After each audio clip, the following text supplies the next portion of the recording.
Kamala Harris. I remember we reported on this at the time, but I don't think we had the tape. She went on a podcast. She decided to dip a toe into the podcast world. She went on with that vulgar sex podcaster, and they had a real heart-to-heart about how much they both love abortion. And she was given an invitation to go on Joe Rogan, which she was too afraid to accept. And then she swung by Subway Takes, hosted by Kareem Rama. And apparently it went so poorly that he did not release it. And he was a Kamala supporter. He was thrilled that she swung by, and he thought, at worst case scenario, I can say I interviewed the sitting vice president, the possible next president, show a picture to my kids. And Kareem, just sat down with a Forbes editor, and spoke to what happened in this interview that was so disastrous, he never aired it. Look at this, SOT 7. Her take was really confusing and weird and not good. And so mutually agreed that we shouldn't publish it. I see. And I got lucky because I didn't want to be blamed for her losing. Her take was that bad? It was really, really bad. And it was like didn't make any sense. Bacon as a spice. Bacon as a spice. Bacon as a spice. Bacon as a spice. You think that was her opinion, or you think she had like a research group try to figure something that's research group? Because originally the take that I was pitched was great. And it was that she does not like to take her shoes off on airplanes. And then at the last minute, I think research group said, this makes you look rich and snobby. Okay. And you need to appeal to the American people. So she went with the bacon. And I tried to pause the interview and say, trust me, we shouldn't do the bacon thing. And I was overrided by this guy who was maybe her deputy campaign manager. An hour later, I got a call that said, we can't do bacon. But then I tried to cut it into something else, and then I did make it work. And then they were like, this makes her look. And I said, whose fault is that? We can't, trust me, we can't do bacon, Mark.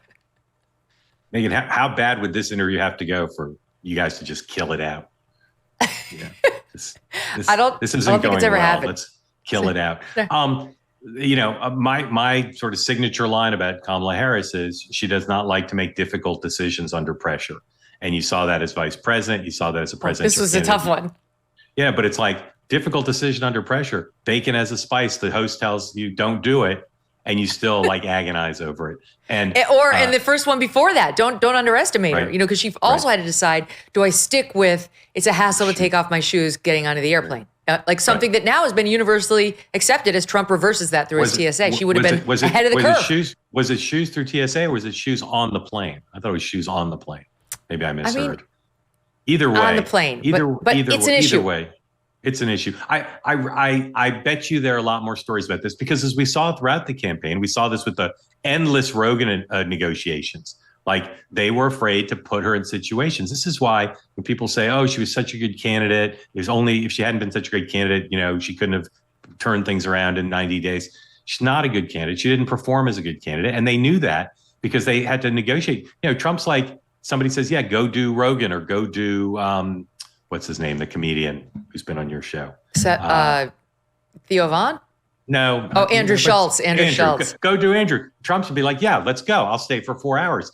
And her team is like, what size is the table going to be? What temperature will the water be? What questions will you ask? Can we edit it? Like all these hyper controlling things. And to have her spend time doing a podcast and it's so bad it can't be aired.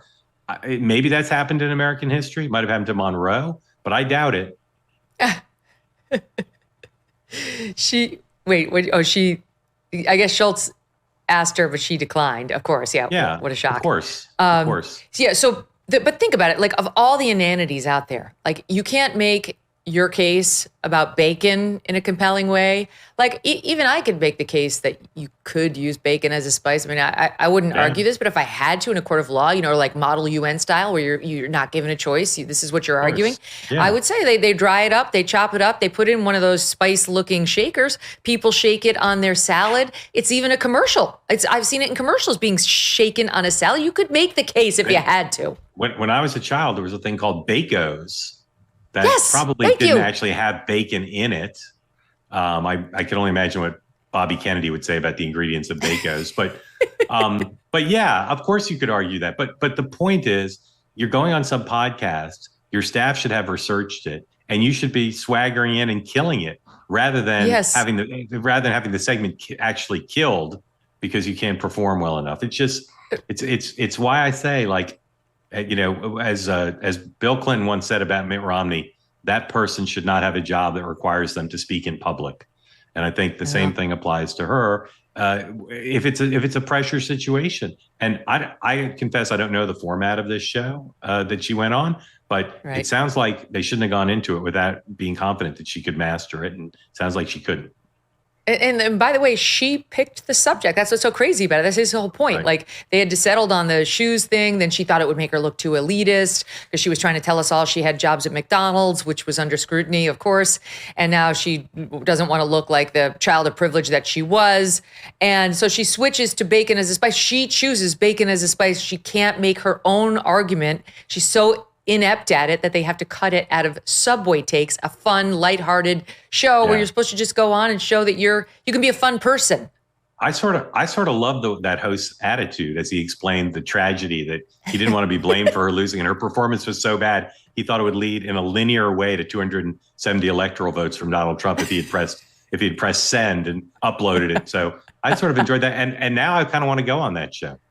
Yeah, the tragedy. It was. He did seem to really feel this one deeply. Yeah, deeply. Deeply. It's not good. Trust me, it's not good. It was hard. Now, he has to release the tape. Now, think? My only goal in life is to actually see the actual tape. Ask your sound engineer to invoke the brotherhood and sisterhood of sound engineers and see if we can't create the world exclusive on that. That'd be yes, good to get. I mean, like it. It'd be like some of those Diddy tapes. We don't have to say where they came from. We don't have to be explicit. It could be someone went rogue. And let's crank up the AI or finger puppets because I don't want just the audio. I want to see something. Yes. Maybe it'll be my next parody, Mark. You can play the podcaster and I'll play Kamala Harris. We could do it in the next segment. We could do I'll be the podcaster and you explain to me bacon as a spice in a way so inept that the host, who was sympathetic to her, said it would eliminate her chances of getting to 270 electoral votes had it ever been uploaded to Spotify. It's really unbelievable. Okay, wait. It is. I'm loving this walk down memory lane. There's more news from this same time frame. Can you believe it was only 12 months ago? No. Where there's yet another book out on Joe Biden and his mental decline. And this book is by Josh Dawsey of the Washington Post and two others who were formerly at the Washington Post. And this book talks about how I think it was Dawsey, one of the three, got the phone number of Joe Biden, managed to get the cell number of Joe Biden. Meanwhile, Trump gives his phone number out to like everybody. It was funny. It was about, I don't know, a year and a half ago, Dan Bongino was on the show and he's talking about how he talks to the president on the cell phone all the time. He's like, yeah, you probably have it. I was like, no. It's scrawled on the wall of every Cracker Barrel south of the Mason-Dixon line. Well, now Trump and I are in touch via cell, but at the time we weren't. I was last to the party.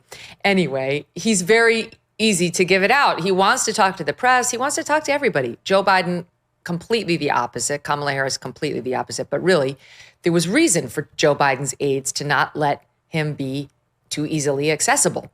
And so he gets the number somehow, he doesn't reveal how, and he writes about how this past March of 2025, after Joe Biden's left office, Donald Trump has been sworn in, he calls him up and says, I'd like to talk to you. And Joe Biden says, all right, well, I'm busy now, but call me back and we'll talk. So he did. He called him back and they had a very quick conversation as Joe Biden was leaving for the train or something like that about how things were going. My team, can you guys help me out? What page is this on in the packet? Because I want to get the actual back and forth on how it went. Here it is, page 5. I think it's Tyler Pager, not Josh Dawsey. He was one of the co-authors, Tyler Pager. Yeah, you're right. It's Tyler Pager. Okay, so let's see. Yes, Tyler Pager writes as follows. So he said he'd be willing to speak for the book the next day. The next morning, he answered and said he was running late to catch a train. He said he had a very negative view of Trump's second term. I don't see anything he's done that's been productive, he said. Asked if he had any regrets about dropping out of the presidential race, he said, no, not now. I don't spend a lot of time on regrets. He quickly hung up to get on the train. Listen to this. After the first call, the book continues, Furious Biden aides repeatedly called and texted Tyler Pager. After the brief second call, his aides blocked the reporter's calls to the former president. 2 days later, a message from Verizon Wireless replaced Biden's voicemail message with, "The number you dialed has been changed, disconnected, or is no longer in service." They were that upset that one Washington Post reporter, it's not like Megyn Kelly got the number, had managed to break through the fortress and speak with the now former president, that they actually changed, it sounds like, the president's cell phone number. Well, and of course, contrast the fact that, as you said, you're the last reporter in the world who had Donald Trump's cell number, and he picks up all the time or calls people all the time. The posture that the communications staff around Joe Biden had and has now apparently was to protect him and to keep him from talking. And they hid behind this fiction that it was about, he always had what was called impolitely diarrhea of the mouth. He was never a safe bet to be free in talking to reporters without supervision. But that was before his cognitive decline. And again, it's testament to the palace guard determination that allowed them, to their professional credit in some ways, to get the guy through 4 years, even though the cognitive decline began before he even took the oath of office in 2021. They made it through because they browbeat reporters. And, I laugh when people who work for politicians call me and say, "How dare you ask my boss a question?" I laugh and say, "That's my job. And it's their job to decide whether they want to answer or not. If you think your job is to try to stop me, good luck to you." But that was the posture of the Biden folks. And I think they're right to highlight in the book that the extreme measures they took to keep the reporter from trying to ask Joe Biden questions. Since President Trump was sworn in, his administration has made enormous progress at a breakneck pace. But don't forget, while they're moving mountains for the good of the nation, you've got your own personal savings to worry about. And one of the best ways to look after your savings is through diversification, particularly with gold, like from Birch Gold Group. In the past 12 months, the value of gold has increased by 40%. OMG. Central banks continue to bolster demand for gold by buying in record quantities. Global instability and tension is high, and Birch Gold makes owning physical gold extremely easy. Easily convert an existing IRA or 401k into a tax-sheltered IRA in physical gold, or buy some to store in your home safe. Just text MK to the number 989898 and Birch Gold will send you a free info kit on gold. There's no obligation, just useful information.